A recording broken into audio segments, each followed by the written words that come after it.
तो आप देख सकते हैं कि यहाँ पर इन्होंने जो लिखा है स्टॉप किलिंग हिंदू, भावपूर्ण श्रद्धांजलि, जस्टिस फॉर सरदा। सरदा के फांसी दो, फांसी दो।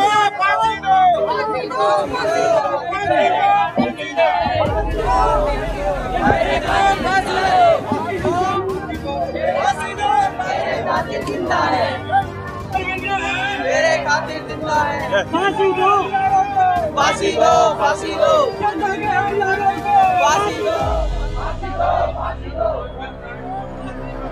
दो, फांसी दो। नमस्कार, आप देख रहे हैं बी न्यूज़ 24 और मैं हूं दीपक कुमार। जैसा कि आप जानते हैं कि इस समय मैं इससे भी पहले 2 खबरें इस हत्याकांड के सिलसिले में मैं चला चुका हूं और बता भी चुका हूं कि यहाँ पे आजकल आप देख रहे हैं कि महरौली छतरपुर का जो इलाका जो है वो अभी सुर्खियों में है। और उसका एक कारण जो है, यहाँ पे मात्र एक 27 साल की एक बच्ची जो श्रद्धा जो थी मुंबई के रहने वाली, उसका निर्मम हत्या करके उसका 35 टुकड़े करके और 18 दिनों तक वो फ्रिज में डाल करके और एक दिन में 2-2 टुकड़े को जंगलों में जाके फेंका। आज उसी के विरोध में यहाँ पे लोगों ने यहाँ पर विरोध जो प्रदर्शन निकाला है। यहाँ पे महिलाएं हैं, युवा हैं, बहुत सारे जो लोग हैं और वो विरोध प्रदर्शन वो कर रहे हैं। देख रहे हैं कि यहाँ पे बहुत सारे जो महिलाएं हैं और वो विरोध प्रदर्शन कर रही हैं। और यहाँ आप देख सकते हैं कि यहाँ पे एक बोर्ड लगा हुआ है कि यहाँ पे लिखा है स्टॉप किलिंग हिंदू, भावपूर्ण श्रद्धांजलि, जस्टिस फॉर सरदा। सरदा के हत्यारों को फांसी दो। निवेदक हिंदू एकता मंच, यानी कि हिंदू एकता मंच के द्वारा आपको बता दूं कि कहीं न कहीं अगर जो टारगेट होता है वो हिंदुओं की बच्ची होती है। और ये भी एक लव जिहाद का ये मामला है, क्योंकि लड़का जो था वो दूसरे समुदाय के, लड़की थी हिंदू समुदाय के। और उस लड़का जिसका नाम आफ्ताब है, उसने बहुत ही निर्मम तरीके से उस श्रद्धा का हत्या कर दिया। यहाँ पे कुछ महिलाएं, मैं उनसे बात करता हूँ। नमस्ते जी, नमस्कार। बताइए क्या कहना आप लोगों का, किस चीज़ का विरोध है ये जो हमारी हिंदू बेटियां दिन प्रतिदिन ये लव जिहाद में जो फंसती जा रही हैं, और जो अभी रिसेंट केस है श्रद्धा का, जो आफ्ताब लड़के ने 35 टुकड़े करके और जो फेंका है जगह जगह महरौली में, तो उसके विरुद्ध हम ये रोष प्रदर्शन, आक्रोश प्रदर्शन ये हम यहाँ पे कर रहे हैं। और हम सरकार से, कानून से ये मांग करते हैं कि फास्ट ट्रैक पे इस केस को डाला जाए और जल्द से जल्द उस लड़के को फांसी की सज़ा, ताकि आगे के लिए नज़ीर हो कि जो भी ऐसा काम करेगा उसको यही सज़ा मिलेगी। और नहीं तो कम से कम हम फिर, अगर हम जनता अगर सड़क पे आ गए तो फिर हम खुद ही न्याय करेंगे, फिर हमें कुछ नहीं कह सकेगा। मैम एक बात बताओ, कानून तो बहुत ही हार्ड बन चुके हैं, फिर भी जो अपराधी उनके मन में कानून का कोई डर नहीं है। निर्भया का तो आपको कांड याद होगा, उनको जो हत्यारे थे उनको फांसी भी मिली। इससे क्या हुआ, लोगों के दिल में डर आया क्या? नहीं आया डर, पर फिर भी ऐसा तो कानून होना चाहिए ना, क्योंकि या तो उन्हें ऐसी कड़ी सजा मिलती नहीं है, अंदर वो लेके जाते हैं, जेल में रहते हैं, तो उनको ऐसा खौफ दिखाना चाहिए ना सरकार को भी, या तो बीच चौराहे पे उनको फांसी लगा देनी चाहिए, कड़ी से कड़ी सजा देनी चाहिए। कब तक हिंदू की लड़कियां? एक चीज ये भी पता लगा है, जिस मकान में वो रहता था उस मकान मालिक ने उसका पुलिस वेरिफिकेशन तक नहीं करवाया था। मालिक, ये बहुत बड़ी गलती है मकान मालिक की। जो भी किराएदार रखे उनका पुलिस वेरिफिकेशन जरूर कराएं, ताकि इस प्रकार के लोगों को रहने की जगह। दोषी मान रहे आप वो मकान मालिक को या उस हत्यारों को? किसकी गलती है? मकान मालिक की। मकान मालिक की भी तो गलती है ना कि बिना वेरिफिकेशन के उन्होंने वेरिफिकेशन कराया होता तो आज श्रद्धा जिंदा होती। कम से कम इस तरीके से उसका मर्डर नहीं हुआ होता, ना उसको रहने की जगह मिलती, ना वो मर्डर कर पाता। और सरकार को चाहिए एक चीज, आपको ये नहीं लगता कि आजकल के जो बच्चे अपनी माँ बापों का बात नहीं मानते? अगर श्रद्धा अपनी माँ बाप का अगर बात मानी होती तो शायद श्रद्धा इस दुनिया में जिंदा रहती। क्या कह रहे हैं आप? बिल्कुल, आप बिल्कुल सही बोल रहे हैं, बिल्कुल सही बोल रहे हैं। और मैं ये भी कहना चाहती हूँ, आज यहाँ पर मीडिया के थ्रू मैं ये कहना चाहती हूँ, जो आप पढ़ी लिखी लड़कियाँ हो, बहुत समझदार लड़कियाँ हो, आप बहुत अच्छा काम भी कर रहे हो, हर कंपनी में आप काम करते हो, हर फील्ड में आप काम करते हो, तो इतनी बेवकूफ़ी आपके दिमाग में, मतलब आपके ऐसे कैसे आप बेवकूफ़ बन जाती हो, किसी के बहकाने में आ जाती हो। आज मैं सारी बहनों से, सारी बेटियों से ये निवेदन करना चाहती हूँ कि किसी के भी, जब तक आप उसको जान नहीं लेती, पहचान नहीं लेती अच्छे से, आप मत इस तरह के काम करिए, मत किसी के बहकाए में आइए। जिस तरह से आज श्रद्धा के टुकड़े टुकड़े हुए, मैं नहीं चाहती कि अगली कोई ऐसी खबर आए कि जिससे कि कोई दूसरी श्रद्धा टुकड़े टुकड़ों में बटे। ऐसी ही एक कहानी कल लखनऊ में भी हुआ है। एक जो कई मंजिलों, मतलब 4 या 5 मंजिल से एक लड़की को भी फेंक दिया गया, सेम तरीके का यही कहानी, वो भी एक लव जिहाद का ही मामला है। क्या कहेंगे आप इस बारे में? देखिए, क्या नाम हो आपका? मेरा नाम परवीन सिलोनिया। कहाँ रहते हैं आप? मैं यही रहती हूँ छतरपुर पहाड़ी पे, और ये मेरी गली की घटना है।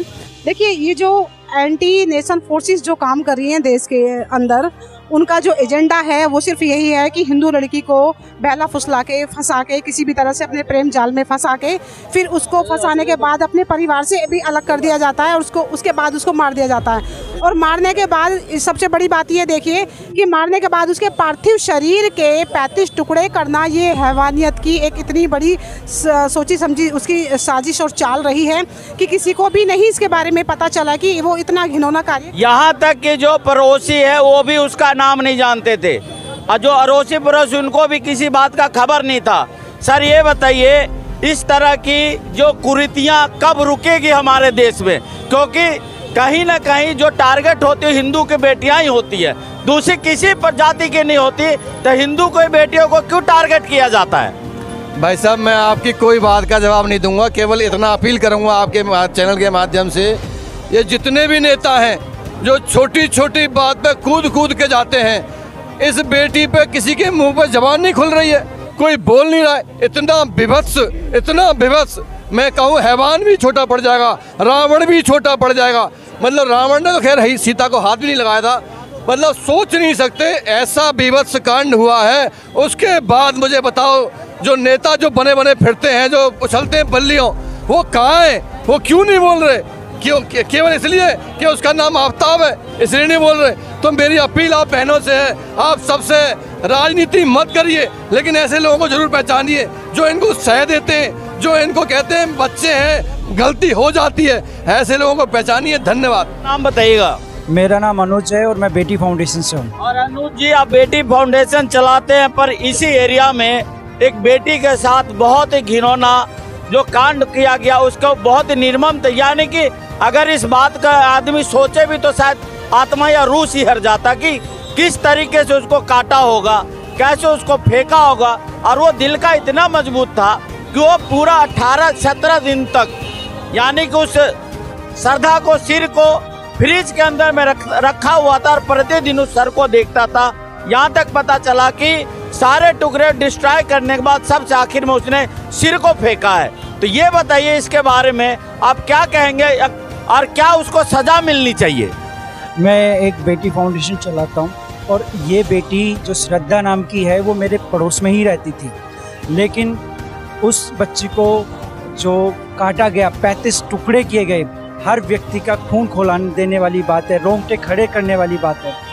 हमें उस व्यक्ति के लिए, जिस व्यक्ति ने ये 35 टुकड़े किए हैं उस बच्ची के, उसको हम फांसी के लिए हम अनुरोध करेंगे, जागरूक करेंगे। अच्छा, आप बताइएगा, कहीं ना कहीं मैं एक मैसेज हमेशा देता हूं कि आज के समय में बच्चे पढ़े लिख तो लिए हैं, अच्छे जगहों पर नौकरियां करते हैं, पर अपने आप को माँ बाप से ज़्यादा सुपीरियर समझते हैं। ऐसा नहीं लगता कि आजकल बच्चे भी गलत राह में भटक रहे हैं, माँ बाप का कोई कदर नहीं करते, माँ बाप की बातें नहीं मानते? अगर श्रद्धा को भी उसके पेरेंट्स ने रोका था, अगर श्रद्धा अपने पेरेंट्स की बात मानी होती, मुंबई छोड़ के दिल्ली नहीं आया होता, हालांकि उसके आने के कुछ दिन बाद ही उसका हत्या कर दिया गया यहाँ पे। इसके बारे में क्या कहेंगे आप? मैं मानता हूँ कि संस्कारों की कमी रही है, लेकिन संस्कार कम रहने का मतलब ये नहीं है ना कि आप उसको 35 या 36 टुकड़ों में काट दें। मेरी अपील है, किराएदार को जो हम घर देते हैं, मेरा 50 लाख का घर है, 60 लाख का घर है, उसको मैं सौंप देता हूँ उनको सिर्फ एक चंद किराए के लिए। ये तक नहीं पूछता वो आदमी करता क्या है, रात को 2 बजे कहाँ जा रहा है, क्या जा रहा है। क्या यही मेरा समाज है? पहले मेरी जो सरपंच वाला सिस्टम था, चौपाले थी, एक एक बच्चे का पता होता था कि बच्चा कौन है, उसके बाद ही घर को दिया जाता था। हम लोग किराए पे मकान बहुत पहले से देते हैं, लेकिन वेरिफिकेशन पूरा करते हैं उसका। तो ये कहाँ चूक की है तुमने? क्या पुलिस बेचारी हर घर में जा सकती है? पुलिस को बताना आपका फर्ज होता है कि कौन नया आया है, कौन नहीं आया है। तो सारी चीज़ें प्रशासन पे डाल देना वो गलत है। आप देख रहे हैं पुलिस की कार्रवाई, वो एक एक जंगल को पूरे चप्पे चप्पे से आज 3 दिनों से पूरा ढूंढ रही है, और इतने टुकड़े ढूंढे हैं, ये कोई कम नहीं है। आर की बात कर रहा हूँ कि संस्कार अगर नहीं है तो भी क्या आप किसी का मर्डर कर दोगे और इतनी निर्दयता से हत्या करोगे? वो गलत है। वो सोच ये हमेशा इसी तरह की जो बातें ये हिंदुओं की बेटियों के साथ ही क्यों होती है? देखो, ये अंतर भी बता देता हूँ कि एक पर्टिकुलर मजहबी बार बार इस जगह क्यों आता है, क्योंकि वो लोग सारी चीजें जो है काटने में शुरू से बचपन से ही सीखता है। हमारे यहाँ पे बेटियों को जो है ना बड़ा करते हैं, उसके बाद उसकी शादी करते हैं, उसके बाद उपासना करते हैं, और यहाँ सिर्फ वासना का शिकार करते हैं। देखो, दोनों में अंतर है। तो मेरी बेटियों को ये सोचना है कि अगर हम हिंदू हैं तो हिंदू धर्म की रक्षा करें, हिंदू के साथ चलें। जब तक वेरिफिकेशन ना हो उस लड़के के साथ कोई डेटिंग और ये सोशल मीडिया के थ्रू कुछ भी, बिल्कुल उसका बहिष्कार करें। धन्यवाद।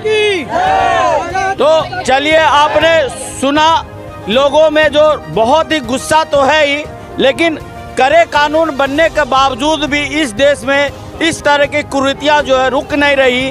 अपराधियों के मन में कहीं भी कानून का डर नहीं दिख रहा, वो खुलेआम इस तरह का जघन्य अपराध पे अपराध ये करते जा रहे। तो सरकार को भी सोचना चाहिए कि ऐसे अपराधियों के लिए अगर फांसी से भी कोई बदतर सजा हो तो ऐसी सजा उनको देनी चाहिए। अगर आप ये वीडियो YouTube पर देख रहे हैं तो हमारे चैनल को सब्सक्राइब करें और बेल आइकन को दबाना ना भूलें। अगर आप Facebook पर ये वीडियो देख रहे हैं तो हमारे पेज को लाइक करें।